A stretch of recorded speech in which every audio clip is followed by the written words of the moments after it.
हमारा नया नाम होगा जय हो के स्थान पर आप मेरे साथ में बने रहे। और आगे हम आज दिल्ली पुलिस श्रृंखला का first mock test paper solve करने जा रहे हैं और ये फर्स्ट मॉक टेस्ट पेपर आपकी कंप्यूटर स्क्रीन पर रहा। चलिए हम चलते हैं फर्स्ट मॉक टेस्ट पेपर को सोल्व करते हैं। फर्स्ट मॉक टेस्ट पेपर आपके सामने और इसका क्वेश्चन नंबर फर्स्ट चलिए देखते हैं क्वेश्चन नंबर फर्स्ट आपके पास में क्या कहता है। क्वेश्चन नंबर फर्स्ट में कहा गया है इफ जे के एल एम को आई आई आई और आई लिखा जाता है। देखिए ऐसे क्वेश्चन में हमें एनालॉजी में ये बताना होता है कि इसका इसके फर्स्ट लेटर से रिलेशन होगा या इसके फर्स्ट का इसके लास्ट से रिलेशन होगा या फर्स्ट का थर्ड से रिलेशन होगा यानी इससे रिलेशन होगा। हमें ये देखना होता है कि कौन सा रिलेशन यहाँ पर देखा जाता है, कौन सा रिलेशन यहाँ बनता है। तो देखिए इसका नंबर 10 है, इसका नंबर 9 है, यानी इसमें यहाँ से यहाँ पहुँचने में -1। इसका नंबर 11 है, इसका 12 है, इसका 13 इंग्लिश अल्फ़ाबेट में स्टार्टिंग से 10, 11, 12, 13 है और ये सारा का सारा 9 9 है। इसका मतलब इसमें -2 किया गया, इसमें -3 किया गया, इसमें -4, यानी हमने देखा -1, -2, -3 एंड -4 किया गया है। तो जैसा उसने किया है वैसा ही हम यहाँ करेंगे। तो हमारे पास में है पी क्यू आर एस, तो हमें क्या करना है -1, ये 16 पे है, ये 17 पे, ये 18 पे और ये 19 पे। -1 करेंगे 15 पे, वो -2 करेंगे 15, -3 करेंगे 15, -4 करेंगे 15, यानी हमारे पास में चारों की चारों ओ आना चाहिए ऑप्शन में। हमारा सेकंड ऑप्शन बिल्कुल सही है, सेकंड ऑप्शन हमारा राइट आंसर है। चलिए हमारे फर्स्ट क्वेश्चन में हमने ये देखा कि एनालॉजी में इसका रिलेशन इससे था तो इसका रिलेशन इससे होगा। चलिए हम अपने सेकंड क्वेश्चन पे चलते हैं। सेकंड क्वेश्चन क्या कहता है, सुभाष चंद्र बोस रिलेटेड टू उड़ीसा। सुभाष चंद्र बोस जी का जन्म उड़ीसा में हुआ था। महात्मा गांधी का संबंध किससे रहा है, गुजरात से रहा है। महात्मा गांधी जी का संबंध किससे रहा है, गुजरात से। चलिए हम अपने थर्ड क्वेश्चन में चलते हैं। थर्ड क्वेश्चन क्या कहता है, थर्ड क्वेश्चन 48 का संबंध 216 से है या 64 से। देखिए क्या होता है एनालॉजी में, या तो संबंध इसका इससे होता है या फिर इसका संबंध इससे होता है। हमें ये देखना होता है किससे है। तो देखिए 48 का 216 से रिलेशन है या फिर 48 का 64 से है। देखिए यहाँ पर 48 का 64 से आसानी से संबंध दिखाई दे रहा है। कैसे, 48 जो होता है वो 16 गुना में 3 होता है और इसी प्रकार से जो 64 होता है वो 16 गुना में 4 होता है, यानी मल्टीप्लाई 3 से होकर 4 होगा। इसी प्रकार से 216 जो है 216 जो है वो 72 गुना में 3 है और हमें क्या प्राप्त करना, 72 गुना में 4। तो 72 गुना में 4 जो बनता है वो बनता है 288। तो हमारा राइट आंसर क्या होना चाहिए, 288। क्वेश्चन नंबर 3 का राइट आंसर हमारे पास में क्या बनना चाहिए, 288। क्वेश्चन नंबर 3 का राइट आंसर क्या होना चाहिए, 288। चलिए क्वेश्चन नंबर 4 पे चलते हैं। In this question we have to find out विषम। विषम मतलब ओड नंबर, ओड वन बताना कौन सा अलग है। तो देखिए क्वेश्चन नंबर 4 का फर्स्ट ऑप्शन कहता है उदास आशावान अपोजिट है, खुश उल्सित सिनोनिम्स है, उच्च और विशाल सिनोनिम्स है और पग और पगडंडी सिनोनिम्स है। लास्ट के तीनों ऐसे हैं जो समानार्थी है सिनोनिम्स है। फर्स्ट ऐसा है जो अपोजिट है, तो हमारा आंसर होगा 4 का फर्स्ट, यानी राइट आंसर 4 का फर्स्ट। आप चलिए क्वेश्चन नंबर 5 पे चलते हैं। In this question we have to find out the mirror image. यहाँ पर दिया गया कि राइट साइड में दर्पण, दर्पण मतलब मिरर। तो मान लीजिए यहाँ पर एक दर्पण है और इस दर्पण में हमें इस चित्र को देखना। तो देखिए यदि इस दर्पण में ये वाली साइड ऐसे जा रही है तो वहाँ उस दर्पण में ये वाली साइड ऐसे होगी और उस दर्पण के इस राइट साइड में इस प्रकार से ये है तो यहाँ पर भी डॉट होगा और यहाँ से ये जो बनेगी इसमें ऐसे ऐसे बनना चाहिए क्योंकि इसका रिफ्लेक्शन यहाँ होगा। तो हमारा राइट आंसर क्या है, 4 4 ऐसा है जो कि हमारा राइट बिल्कुल सही बनता है। क्वेश्चन नंबर 6 पे चलते हैं। In this 6 question we have to find out odd number, कौन सा अलग है। तो छठे क्वेश्चन में हमें ये निकालना है कि कौन सा ऐसा है जो कि अलग है। देखिए एफ इंग्लिश अल्फ़ाबेट के नंबर के अनुसार से ये 6 पे, ये 8 पे और ये 10 पे बनता है, यानी इन सब में 2 2 का डिफरेंस है। इसी प्रकार से अगले वाले ऑप्शन में चलते हैं। तो यहाँ 12 है, यहाँ 14 है, ऊपर यहाँ पर 17 है, यहाँ 2 का डिफरेंस है, यहाँ 3 का डिफरेंस है। अगले वाले ऑप्शन में हमारे पास में 10 है, 12 है और यहाँ पर 14 है, सब में -2 +2 हो रहा है। इसी प्रकार से NPR यहाँ पर 14 है, यहाँ पर 16 है, यहाँ पर 18 है।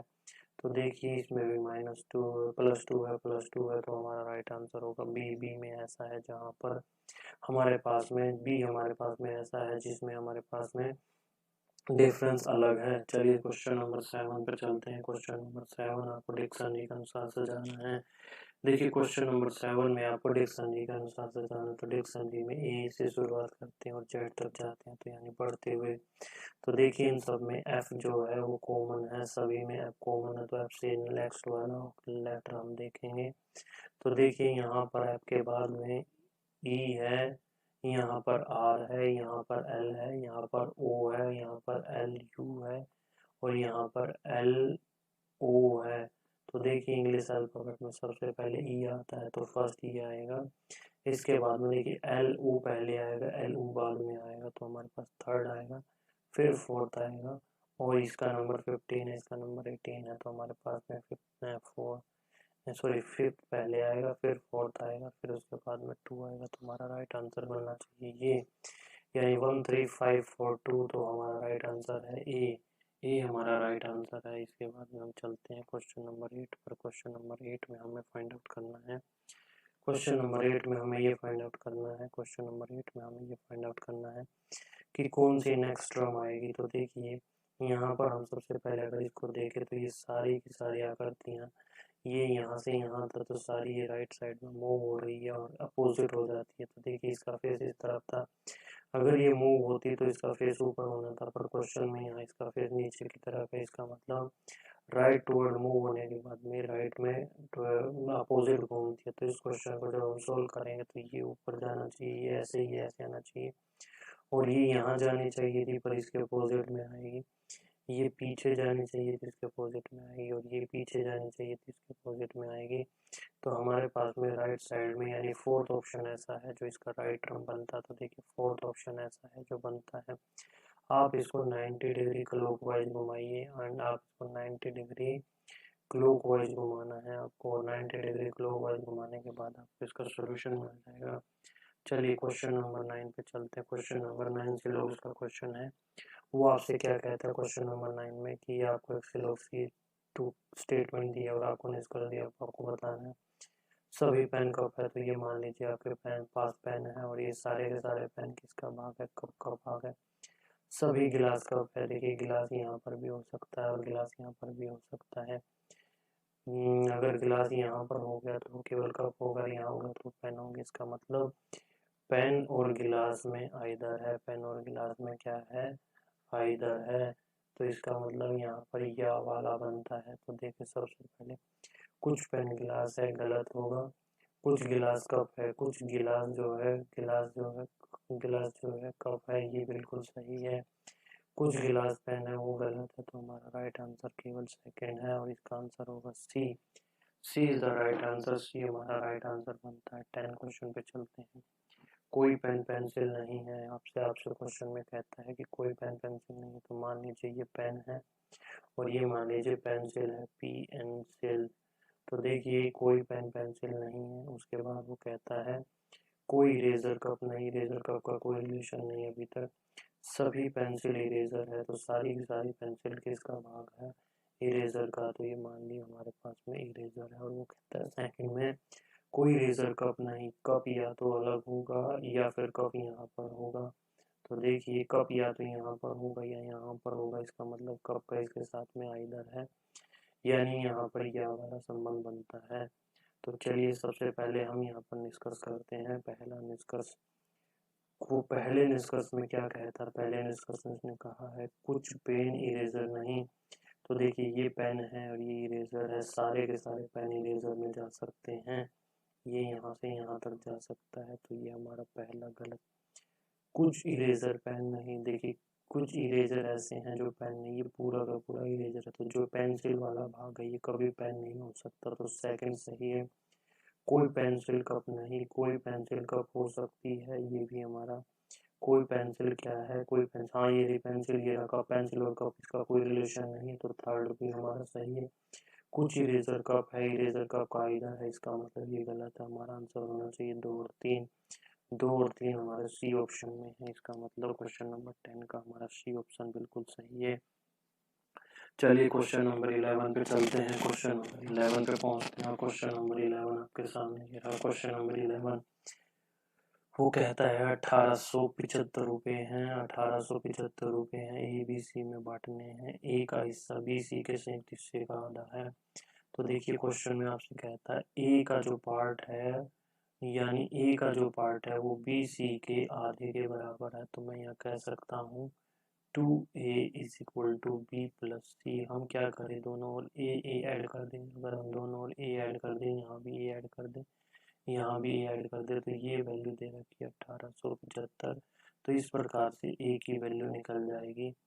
सेम दूसरी कंडीशन में हम लागू करते हैं, सेकेंड कंडीशन में भी इसको लागू कर सकते हैं। देखो वो कहता है बी का हिस्सा ए और सी के संयुक्त का 1/4 है। तो देखिए बी का हिस्सा जो है ए और सी के चौथाई है, तो ये 4 इधर चला जाएगा। तो हम कह सकते हैं 4b बराबर में ए प्लस सी। तो देखिए हम दोनों तरफ बी ऐड कर देते हैं। अगर हम यहाँ भी बी ऐड कर देंगे, यहाँ भी बी ऐड कर देंगे, तो ये बी सी हो गई। और इसकी वैल्यू कितने की बना 1875। तो यहाँ पर बी की वैल्यू भी आ जाएगी। इस प्रकार से जब हम सोल्व करेंगे तो हमारे पास में ए और सी का डिफरेंस है। ए और सी का डिफरेंस हमारे पास 250 रुपये आएगा। जब आप सोल्व करेंगे तो ए और सी का डिफरेंस 250 रुपये आएगा। चलिए नेक्स्ट क्वेश्चन पे चलते हैं। क्वेश्चन नंबर 12 बिल्कुल इजी क्वेश्चन है। क्वेश्चन नंबर 12 क्या कहता है, 3 से मल्टीप्लाई है, यहाँ 7 की 3 से मल्टीप्लाई है, 4 की भी 3 से मल्टीप्लाई, यानी यहाँ कितना आना चाहिए 12। तो हमारा राइट आंसर क्या होगा 12। क्वेश्चन नंबर 13 पे चलते हैं। P Q R S carrom खेल रहे हैं।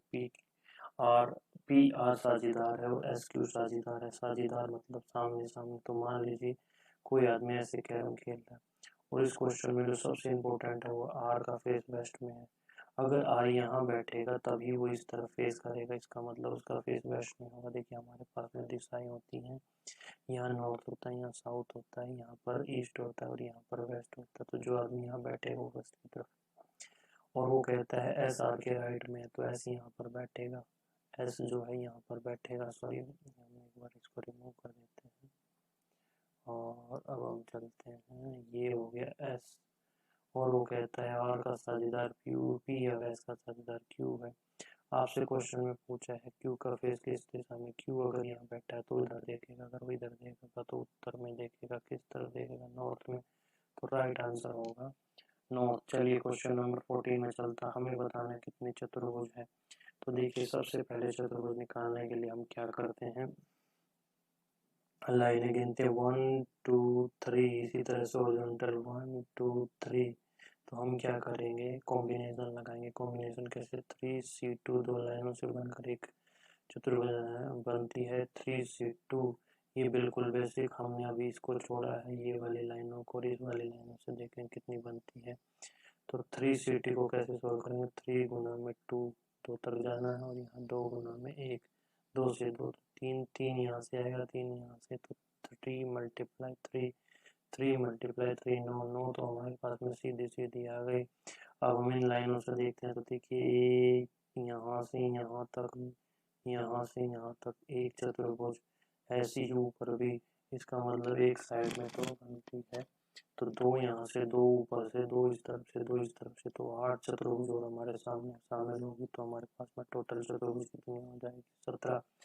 जब मैं आपको यहाँ पर काउंट द फिगर वाले चैप्टर कराऊंगा तो वहाँ पर चतुर्भुज गिनना भी बताऊंगा। तो हमारा राइट आंसर क्या होगा, हमारा राइट आंसर होगा सी यानी 17। क्वेश्चन नंबर 18, क्वेश्चन नंबर 15 पे चलते हैं। क्वेश्चन नंबर 15 में हमें एक डाइस है, उसको क्लोज करना है और हमें बताना है कि कौन सा आकृति बनाई जा सकती है, कौन सा डाइस बनाया जा सकता है।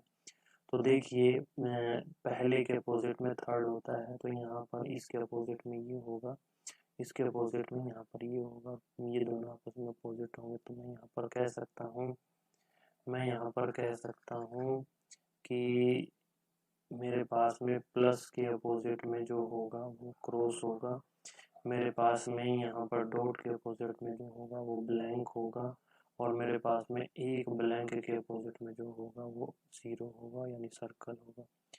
दोस्तों इस पार्ट में बॉक्स क्लोज करने वाले में जो भी किसी के अपोजिट होता है वो किसी के पास नहीं आ सकता। मान लीजिए ये डाइस बनता है, तो इस डाइस में यदि मैं इस डाइस में यदि मैं प्लस यहाँ पर रखता हूँ तो क्रॉस मेरा नीचे आना चाहिए, क्रॉस मेरा कहीं भी पास में नहीं आ सकता। एक साइड ये एडजेसेंट होती है कि ये एक इस तरफ में और एक इस तरफ में, यानी एक डाइस में 6 साइड होती है। तो एडजेसेंट अपोजिट साइड है, जो एडजेसेंट साइड नहीं हो सकती। तो इस अनुसार जब हम देखेंगे तो हमारा राइट आंसर ए बनेगा। देखिए यहाँ सर्कल है तो सर्कल के अपोजिट में यहाँ ब्लैंक हो सकता है, यहाँ क्रॉस है तो प्लस हो सकता है, डॉट है तो यहाँ हो सकता है। इसका मतलब 15 नंबर क्वेश्चन का राइट आंसर ए बनेगा। क्वेश्चन नंबर 16 पे चलते हैं। क्वेश्चन नंबर 16 आपकी स्क्रीन पर ये रहा, और क्वेश्चन नंबर 16 में सोल्व करते हैं। बोलता है एम पी का बेटा है। तो चलिए एम देखिए, एम जो है किसका बेटा है, पी का बेटा है। तो एम बेटा हो गया, प्लस हम जेंट्स को प्लस से और माइनस से लेडीज को डिनोट करेंगे। क्यू ओ का ग्रैंड डॉटर है। क्यू जो है मान लीजिए क्यू कोई है, किसकी ग्रैंड डॉटर है। हम इसको एक बार रब कर देते हैं, थोड़ा सा स्पेस चाहिए हमें, इसको रिपीट ये नीचे से सॉल्व करेंगे। चलिए पहली लाइन में कहता है एम जो है किसके फादर है, एम पी का बेटा है। तो एम बेटा है किसका, पी का, ही हो गया पी। सेकंड क्वेश्चन में कहते, सेकंड लाइन में कहते हैं क्यू ओ की ग्रैंड डॉटर है। क्यू जो है किसकी ग्रैंड डॉटर है, ओ की ग्रैंड डॉटर है। तो एक पीढ़ी ये होगी, एक पीढ़ी ये होगी, मान लीजिए ओ यहाँ पर है। जो पी का पति है ये ओ पी का पति है। अगर ये पी का पति है तो इन दोनों ने शादी की है, यानी पी माइनस है। अब देखिए यहाँ पर क्वेश्चन में आपसे कहता है एम का ओ से क्या रिश्ता है। एम देखिए हर हाल में इसके ये फादर होंगे, तो एम इनका सन है। तो अगर एम इनका सन है तो हमारा आंसर क्या होगा, पुत्र। हमारा राइट आंसर क्या होगा, पुत्र। देखिए क्वेश्चन नंबर 16 का ये डायग्राम है, ये डायग्राम में एम जो है इसका सन बनता है। चलिए हम इसको रिमूव कर देते हैं, और रिमूव करने के बाद में हम इससे नीचे वाला क्वेश्चन सोल्व करेंगे। हमारे पास में 4-5 क्वेश्चन और बाकी है और हम उसको सोल्व करते हैं। चलिए सबसे पहले देखते हैं क्वेश्चन नंबर 17। क्वेश्चन नंबर 17 क्या कहता है, रमेश सतीश से ज़्यादा अमीर है। तो ये मान लीजिए हमारे पास में रमेश है, ये मान लीजिए रमेश, और ये किससे ज़्यादा अमीर है, सतीश से। ये सतीश मान लीजिए। फिर कहता है जया रमेश से कम अमीर है। जया जो है रमेश से कम अमीर, हमें नहीं पता कहाँ पर, हमने बीच में ले लिया। राम जया से कम अमीर है। तो राम यहाँ भी हो सकता है, नीचे भी हो सकता है, हम दो जगह पर राम ले सकते हैं, यहाँ भी राम ले सकते हैं। लेकिन सतीश से ज़्यादा अमीर है, तो राम जो है सतीश से ज़्यादा अमीर है। तो राम यहाँ पर हो गया, ये जया हो गई। इसके बाद कहता है रमेश जितना अमीर नहीं है, लेकिन रमेश जितना अमीर नहीं, रमेश जितना अमीर नहीं, इसका मतलब रमेश से ज़्यादा अमीर नहीं हो सकता ना। रमेश नवीन से कम अमीर है। तो रमेश जो है किससे कम अमीर है, नवीन से। तो नवीन सबसे ऊपर पहुंच गया अभी तक सबसे अमीरी में। आपसे क्वेश्चन में नवीन आ गया, रमेश आ गया, जया आ गई, राम आ गया, और लास्ट में सतीश आ गया। तो देखिए क्वेश्चन में आपसे क्या पूछा है, सबसे अमीर कौन है, सबसे अमीर होगा नवीन। सबसे अमीर कौन होगा, नवीन। इस क्वेश्चन का राइट आंसर है नवीन। क्वेश्चन नंबर 18 पे चलते हैं। क्वेश्चन नंबर 18 में आपसे दिया गया है, बहुत ही इजी क्वेश्चन है। देखिए इन दोनों का जोड़ 15 है, और 15 की गुणा 6 से करोगे 90 आएगा।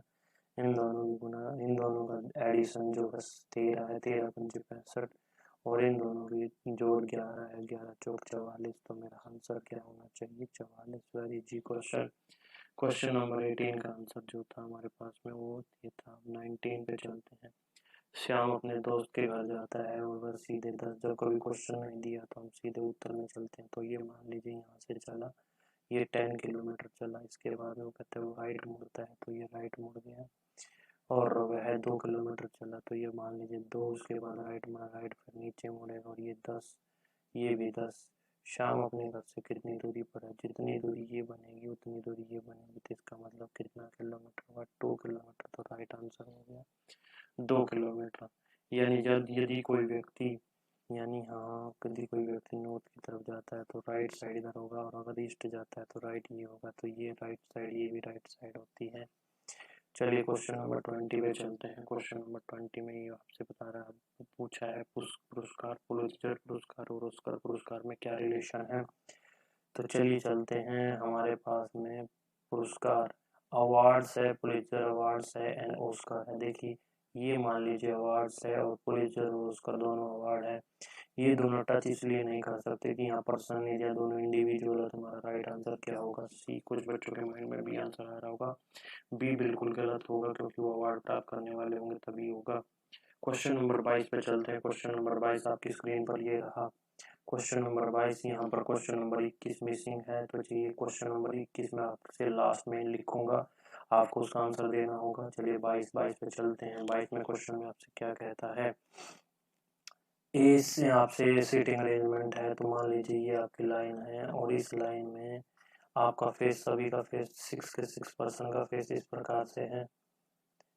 तो ये आपका राइट साइड होगा और ये आपका क्या होगा? लेफ्ट साइड होगा। कहता है ए सी के राइट में है, तो कहीं भी बिठा लेते हैं। ए जो है सी के राइट में है, हमें नहीं पता, हम इसको फॉलो नहीं कर रहे, हम इसको फॉलो नहीं कर रहे अभी हम यहाँ नहीं बिठा रहे थे, पर हम इसको फॉलो कर रहे हैं राइट लेफ्ट अनुसार। लेकिन बी के लेफ्ट में, तो बी के लेफ्ट में, ई सी के लेफ्ट में, ई जो है सी के लेफ्ट में है, डी के राइट में है तो डी के राइट में है। जो एफ के जो शब्द जो होता है वो डी के लिए आता है, तो एफ के राइट में है तो एफ के राइट में, जो के राइट में, यहाँ पर डी हुआ। आपसे क्वेश्चन में पूछता है कौन कॉर्नर पे बैठा है, तो कॉर्नर पे एक एफ बैठा एक बी बैठा, तो right answer will B D ऐसा होगा जो राइट आंसर होगा। चलिए हम नेक्स्ट क्वेश्चन में चलते हैं और हम इसको रिमूव करेंगे। पहले रिमूव करने से पहले 13 क्वेश्चन तो बिल्कुल इजी है। उसमें क्वेश्चन में शब्द और शब्द चुनिए जो शब्दों के अक्षर से बना नहीं बनाया जा सकता, यानी ऐसा लेटर जो इसके उपयोग से नहीं बनाया जा सकता। तो यहाँ लिखा लेजिबिलिटी, लेजिबिलिटी से एबिलिटी नहीं बन सकता क्योंकि यहाँ पर ए नहीं है। अगर यहाँ ए नहीं है तो हमारा राइट आंसर बी होगा। चलिए अब क्वेश्चन नंबर 424 पे चलते हैं। क्वेश्चन नंबर 24 आपकी स्क्रीन पर ये रहा। इस 24 क्वेश्चन नंबर में आपसे क्या कह रहा है? एक श्रृंखला दी गई है, एक क्रम अज्ञात है, आपको you have to find out the missing number. तो देखिए 68, 72, 65 ये डबल सीरीज है। डबल सीरीज में क्या होता है? इसका रिलेशन इससे, इसका रिलेशन इससे, इसका रिलेशन आगे होगा।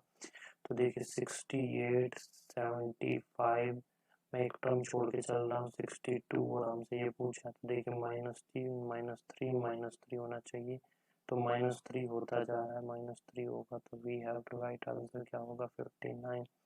तो right answer will be 59 in this question, we have to write answer 59। चलिए क्वेश्चन नंबर 25 पे चलते हैं। सर्टेन कुड रेस्टेड, देखिए RESTED को लिख देता है SDTSFC।